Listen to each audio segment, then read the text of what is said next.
The summer I turned 20 was meant to be an escape. It was supposed to be about freedom and earning a little money before college started again in the fall. My cousin Eli and we were inseparable back then, and the idea of working together seemed like the perfect adventure. We landed a summer job in a quiet, almost forgotten lake town nestled deep in northern Minnesota. This wasn't some high-end, glamorous resort. It was a rustic, old-fashioned place called Big Elbow Lake Resort. It was a world of weathered canoes, rickety fishing docks, and cabins with screen doors that perpetually slammed shut with a sharp, echoing crack that punctuated the otherwise silent afternoons. The air was thick with the scent of pine and damp earth, a smell that clung to everything. Our days were filled with the simple, repetitive rhythm of manual labor. We were the maintenance crew, the unseen hands that kept the resort from falling completely into disrepair. My uncle, who was Eli's father, had a long-standing connection with the resort's owner, a gruff but fair man who seemed as old as the trees themselves. He secured the positions for us, and we were grateful for the opportunity. We imagined long, sun-drenched days spent outdoors, getting paid to essentially live out a classic summer camp fantasy. It was also a significant step for both of us, our first real experience living away from the comfort and familiarity of our family homes for an extended period. A test of our budding independence. The cabin assigned to us was as basic as it gets, a stark contrast to the suburban homes we grew up in. Inside, two creaky twin beds with thin, worn-out mattresses faced each other across a small, dusty room. There was no television to distract us, no radio, just the constant buzz of insects against the window screens. The bathroom was a small, cramped space with a faucet that emitted a horrifying high-pitched scream every time you dared to turn the handle. But these discomforts hardly registered. We were young and resilient, unbothered by the lack of modern amenities. Our time was spent fixing leaky roofs, hauling away bags of trash, and meticulously cleaning up after fishing groups who consistently left behind mountains of empty beer cans and discarded bait containers. Our world was small, contained within the boundaries of the resort and the lake. The job was hard work, but it was honest. We would spend hours under the hot summer sun, our skin growing darker and our hands rougher with each passing day. We'd fix broken screen doors, replace rotting planks on the docks, and paint faded cabin numbers. The guests were mostly families or groups of fishermen, transient figures who came and went, leaving behind little more than their messes and a few forgotten fishing lures. Eli and I felt a sense of ownership over the place, a quiet pride in our work. It was our domain, a peaceful, isolated kingdom of wood, water, and sky. The town connected to the resort was hardly a town at all. It was more of a footnote on a map, a place you could drive through without even realizing you had been there. There was a single general store, its shelves stocked with a motley collection of canned goods, dusty souvenirs, and overpriced bug spray. Next to it stood a bait and tackle shop, its windows crowded with faded posters of record-breaking fish caught decades ago. The only place to get a hot meal was a small diner, a greasy spoon that faithfully closed its doors every night at precisely 8 o'clock, plunging the main street into an even deeper darkness. Getting to a real grocery store required a 40-minute drive down a winding, 2-lane highway, a journey we rarely bothered to make. Life in this small pocket of the world was defined by a simple, unvarying routine. For entertainment, the locals and the few summer residents had limited options. They fished from dawn until dusk, their boats dotting the vast, glassy surface of the lake like scattered leaves. They drank cheap beer on their porches, the conversations murmuring softly into the night air. On weekends, the flickering glow of campfires would appear along the shoreline, small beacons of warmth and camaraderie in the immense darkness of the northern woods. That was the extent of the social scene.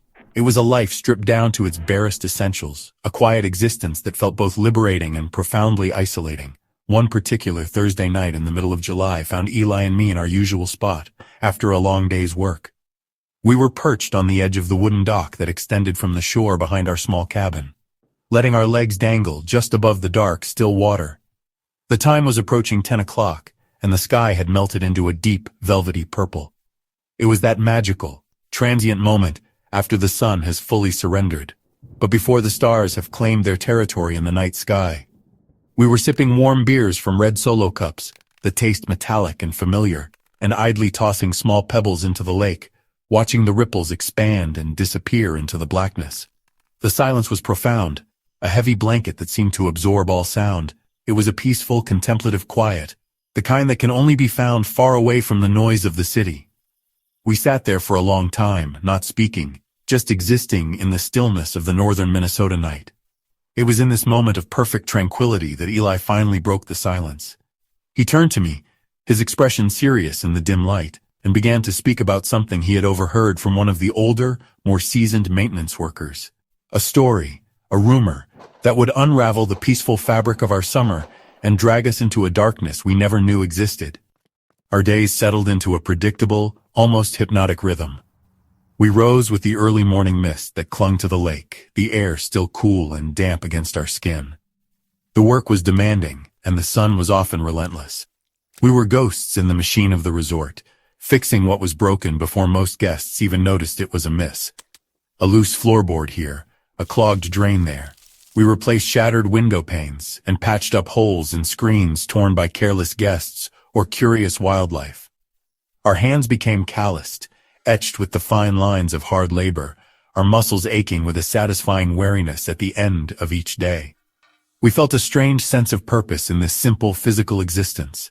The isolation was a tangible thing. It was more than just the lack of a television or the long drive to civilization. It was in the vast, unbroken stretches of trees that surrounded us on all sides, a dense green wall that seemed to press in on the small clearing of the resort. We learned the sounds of the place by heart. The lonely cry of a loon echoing across the water at dusk, the rustle of some unseen creature in the underbrush just beyond the light of our cabin, the rhythmic lapping of the lake against the shore.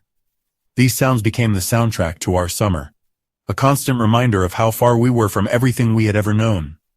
We were two young men on a small, man-made island in an ocean of wilderness.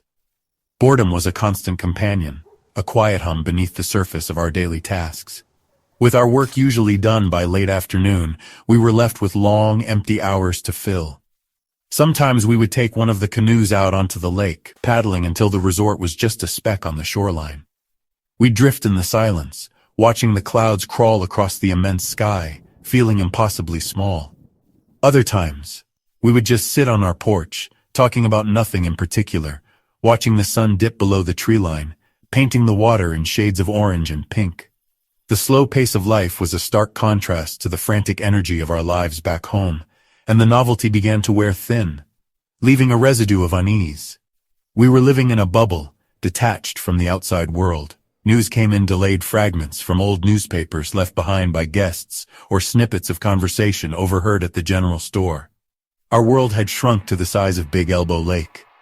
We knew the quirks of every cabin, the squeak of every dock plank, the particular way the wind whispered through the pines at night. This intimate knowledge of our surroundings gave us a false sense of security, a belief that we understood this place. We were wrong. We had only skimmed the surface, blind to the deeper, older secrets that the woods and the water held close, waiting for the right moment to reveal themselves. The mundane details of our routine became a sort of ritual.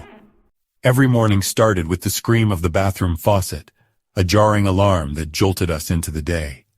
Breakfast was instant oatmeal and coffee, consumed on the small porch as we planned our tasks.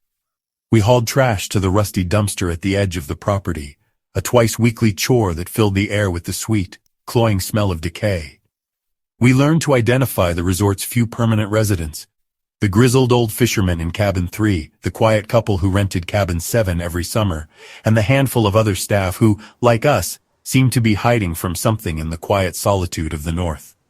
Our interactions were brief, functional.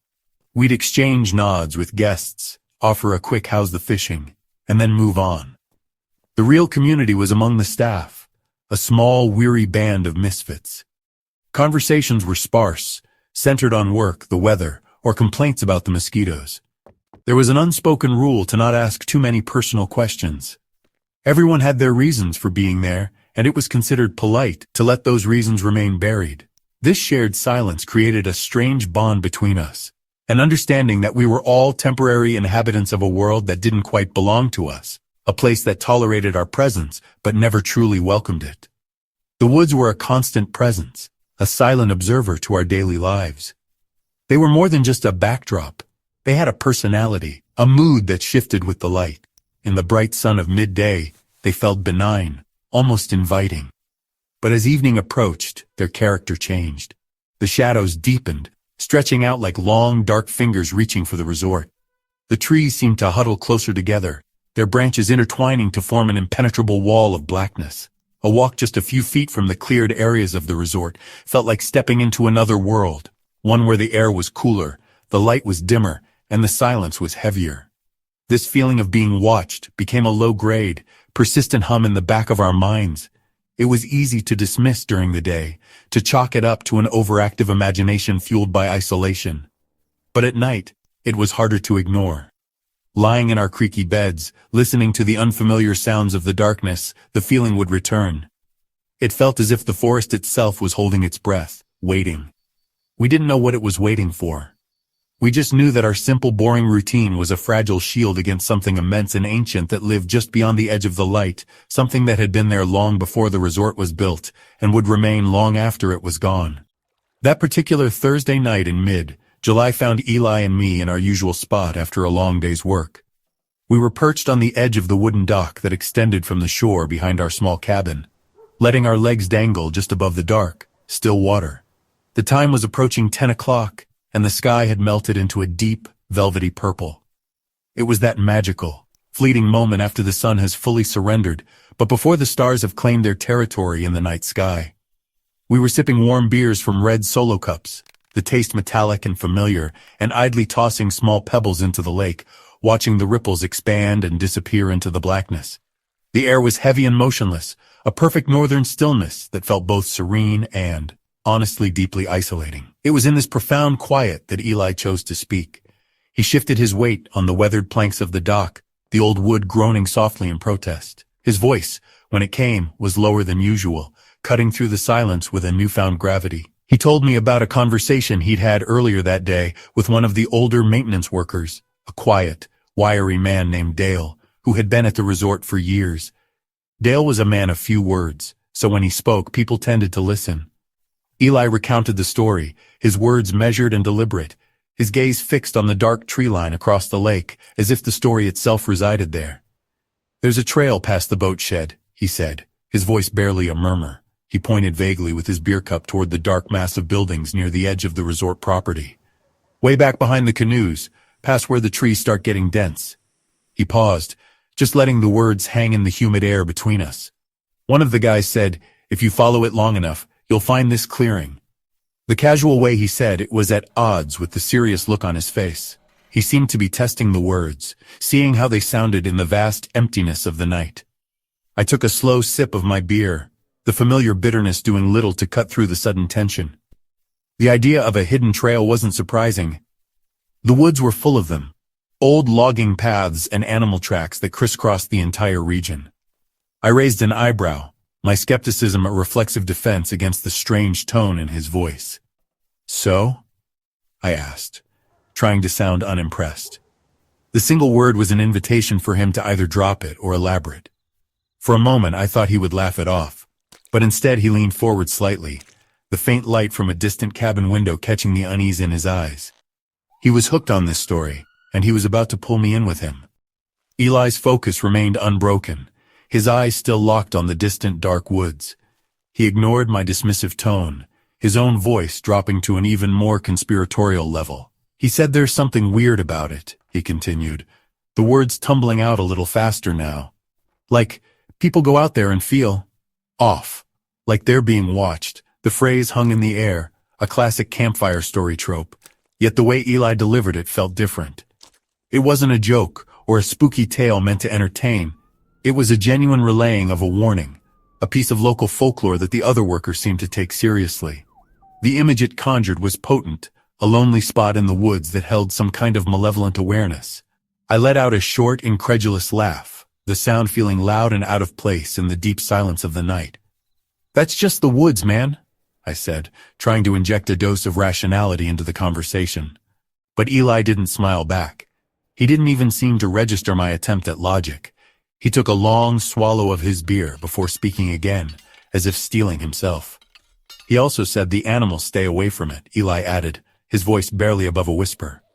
"No squirrels, no birds. Nothing. He said when you step into it, everything gets quiet. This detail was more specific, more chilling. The idea of a pocket of unnatural silence, a dead zone where the constant subtle sounds of nature cease to exist, was far more disturbing than a vague feeling of being watched. I rolled my eyes, a final, desperate attempt to hold on to my skepticism. "You mean quieter than this place already is?" I quipped, gesturing to the silent lake and the sleeping resort around us. But my words lacked conviction. The seed of curiosity had been planted, a tiny dark kernel of intrigue that was already beginning to sprout in the back of my mind. Eli didn't argue or try to convince me further. He just stared into his cup, letting the silence and his strange story do the work. Eventually, that dark curiosity grew too strong to ignore. My own bravado began to crumble under the weight of the silence that followed.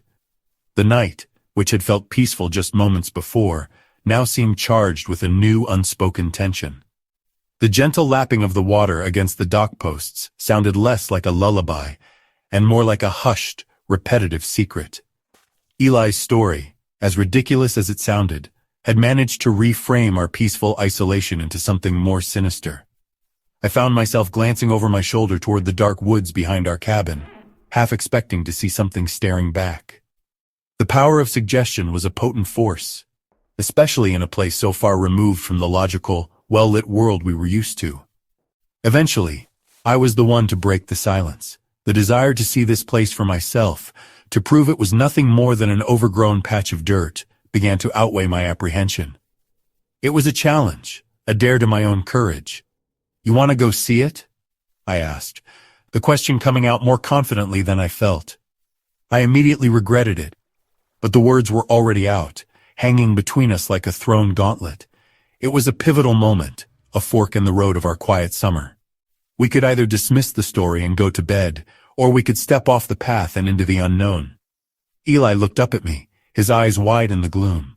The faint light from the distant cabin reflected in them, and for a second, I saw a flicker of genuine fear. But I also saw the same dark curiosity that was churning in my own gut. He was scared, but he wanted to go just as much as I did.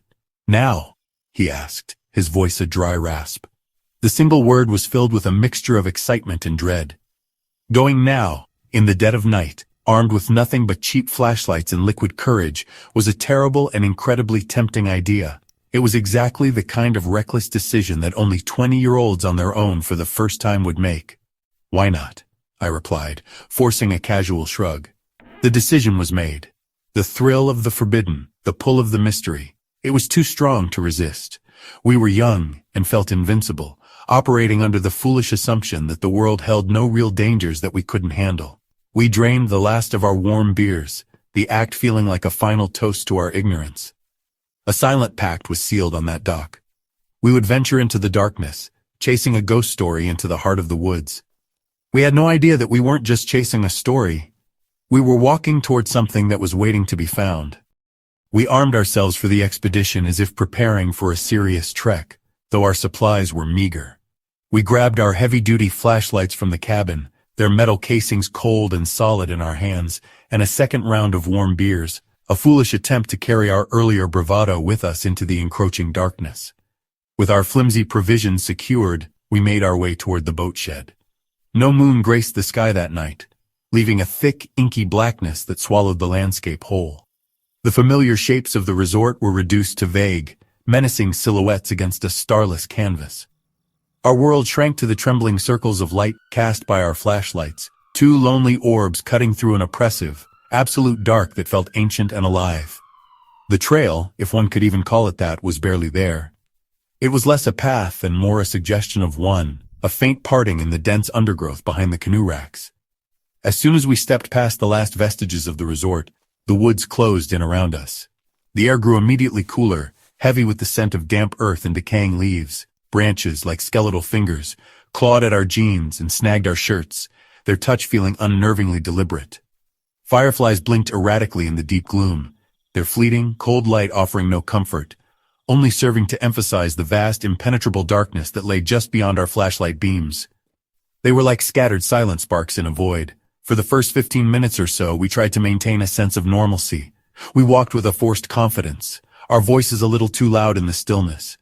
We joked around, making tired references to the Blair Witch Project, our laughter sounding hollow and strained. It was a defense mechanism, a way to push back against the growing unease that was slowly seeping into our bones, but the forest did not respond to our humor.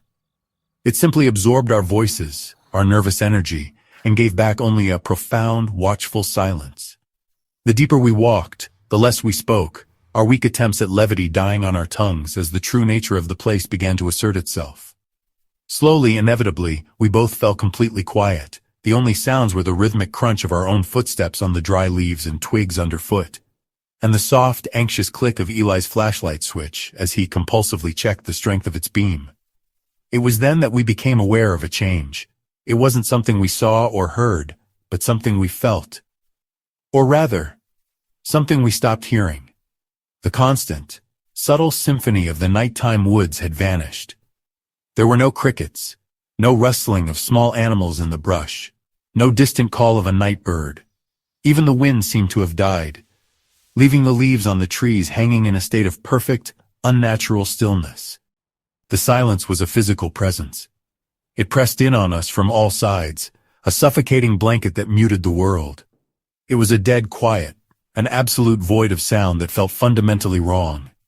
The natural world is never truly silent, but this place was. My ears began to feel a strange pressure, a slight popping sensation as if we were rapidly gaining altitude. Though the path remained flat, the air itself felt thick and heavy in my lungs, difficult to draw in. It was like standing in a room that had just been vacuum sealed, the atmosphere charged with a strange, static energy that made the hairs on my arms stand on end. I glanced at Eli, his face pale and slick with sweat in the harsh glare of his flashlight. He turned to me, his eyes wide, his mouth slightly agape. "Do you feel that?" he whispered, his voice a dry, cracking sound that was shockingly loud in the oppressive stillness. He didn't need to elaborate on what that was. I knew exactly what he meant. The feeling was undeniable, a palpable shift in the environment that defied any logical explanation. I could only manage a slow, deliberate nod, my own throat suddenly too tight to form words. We were standing on a threshold, caught between the world we knew and something else entirely. The playful adventure had curdled into something genuinely terrifying, and the urge to turn and run was a primal scream in the back of my mind. Just as that thought took hold, the trail ended abruptly. It didn't peter out or become more overgrown. It simply stopped, as if we had reached the edge of a map. We had stepped out of the claustrophobic confines of the trees and into a small circular clearing. It was perhaps 20 feet across, a near-perfect circle of bare earth. The trees that ringed the clearing stood like silent, monolithic sentinels, their formation almost too precise, too intentional to be natural. It looked less like a clearing and more like a purposefully constructed outdoor room, a stage set for some unknown ancient play. The ground within the circle was devoid of life. No grass, no weeds, just dry, cracked dirt. In the exact center of this barren circle stood a small mound of stones. It wasn't a random pile of rocks like one a farmer might clear from a field. This was an arrangement, a carefully constructed dome that came up to about our knees. The stones were smooth, gray, and uniform in size, stacked with an unnerving precision. On the very top of the dome, a single larger rock had been placed. It was flat and dark, almost like a small, primitive altar. We stood at the edge of the clearing, our flashlights trained on the strange structure, frozen in a mixture of awe and absolute dread. The silence here was even deeper, more profound. It was the silence of a tomb. We stood there for a long moment, paralyzed by the sheer wrongness of the scene. The air was cold, but sweat was trickling down my back. My heart pounded a frantic, heavy rhythm against my ribs, a drumbeat in a world otherwise devoid of sound. The stone mound seemed to pull at our attention, a focal point of the clearing's intense, negative energy. It felt ancient, sacred, and deeply profane all at once. Every instinct screamed at me to leave, to not disturb this place, to not even breathe the air within its circular boundary. The woods we had walked through were unsettling, but this clearing felt actively malevolent, like a place where something terrible had happened or was about to happen. Eli finally broke the spell. He took a small step back, his foot snapping a twig behind him, and the sound was like a gunshot in the dead air. "This doesn't feel right," he breathed, his voice trembling. He wasn't looking at the mound anymore. His eyes were scanning the dark, unmoving wall of trees that surrounded us, as if he expected to see a figure step out from between them. His fear was a contagion, and it hit me with full force. The last remnants of my skepticism evaporated, replaced by a pure, unreasoning terror. I had seen enough. I didn't need to understand what this place was. I only knew that we had to get away from it. "Let's go," I said, my voice coming out as a sharp, urgent croak. The words were barely out of my mouth before I was already turning, pushing my way back toward the dark opening of the trail we had emerged from. Eli was right behind me, his movements clumsy and panicked. We didn't look back at the mound of stones. We didn't want to see it again. We just wanted to put the trees between us and that awful silent place. We plunged back into the narrow path, our flashlights cutting wild, bouncing arcs through the darkness as we stumbled forward. Our only thought to get back to the relative safety of the resort. That's when we heard it. The humming. It started so low it was more of a vibration than a sound, a deep thrum that seemed to resonate in my teeth and the bones of my skull. It wasn't mechanical, not the sound of an engine or any machinery I could identify. It was organic, a low, slow, almost melodic tone that felt ancient and wrong. It was like someone was singing a single mournful note just below the normal range of human hearing. We froze in our tracks, our blood running cold. The humming didn't come from a specific direction. It was everywhere at once, inside our heads and all around us, pressing in from the suffocating darkness. We didn't talk about it that night. There were no words for the terror we'd felt in the woods. We fled to our cabin, collapsed into bed fully clothed, and left every light burning. Sleep came only with exhaustion. The next morning, the world felt fake, sunny, normal, but thin as paper. We forced ourselves through the day, but the silence between us was heavy. When we told Dale, the old maintenance guy, about the clearing, he didn't laugh. He just said, "Don't go out there at night," and walked away. That's when the feeling of being watched followed us home, and the strange occurrences began. The nightly awakenings at 3:17 a.m. became routine, a silent summons neither of us could ignore. Then came the scratches, 3 deep, straight gouges down the cabin walls, too precise for any animal. The staff dismissed our fears, but their unease grew. We stopped sleeping with the windows open. The cabin felt like a cage. One morning, we found the porch covered in dead mayflies, arranged in perfect circles around our doormat. The pattern was deliberate, sickening. Eli nearly vomited. I swept them away, but the smell lingered for hours. The message was clear. Whatever we disturbed was not finished with us. The humming returned, now everywhere, inside the shed, behind cabins, always just out of reach. No one else heard it. It was a private torment, a reminder that we were still tethered to the clearing. One night, after a movie with the staff, we found our cabin door wide open. Inside, everything was untouched, except for the rock from the clearing, now sitting on my bed, covered in fresh, dead mayflies. It was impossible, a violation. We stared at it in silence, terror rooting us to the spot. The entity had crossed into our lives. That rock shattered our last defenses. We had to leave, immediately. We packed in a frenzy, leaving behind anything unimportant. A hasty note for the owner, lights on, door unlocked, the rock left behind.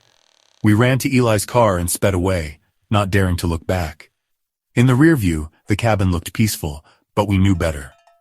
We drove through the night, adrenaline and fear our only companions. The humming was finally gone. But the dread remained. We never returned to Big Elbow Lake, never spoke of it again. The experience left a scar. Life felt thinner, the world less safe. Sometimes, late at night, I still hear that humming on the edge of sleep.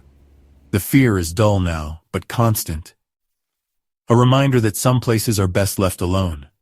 We answered a call we didn't understand, and it gave us something to carry forever. We wanted adventure. We found something else, and it still echoes in the silence.